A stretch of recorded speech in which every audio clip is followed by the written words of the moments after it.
एक mini blog बनवला होता, त्यामध्ये तुम्हाला सांगितलं होतं की आम्ही कुठे जाणार आहे हे तुम्हाला माझ्या दुसऱ्या मिनी ब्लॉगमध्ये कळेल। तर आज मी तुम्हाला सांगणार आहे हे घेण्यासाठी गेलो होतो। हे आहे लॉरियलची किट। लॉरियलची किट ही आम्हाला नंदी फाउंडेशनकडून मिळाली आहे।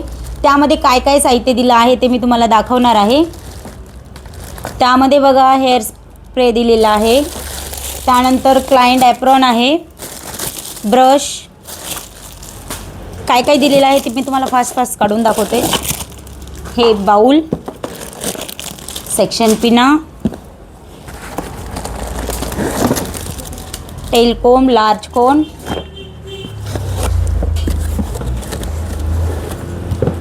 वाव, आणि हे आहे ड्रायर। हे सर्व साहित्य आम्हाला लॉरियलच्या नांदी फाउंडेशनकडून मिळाले आहे। कसं वाटलं तुम्हाला नक्की कमेंट करून सांगा। तोपर्यंत बाय बाय।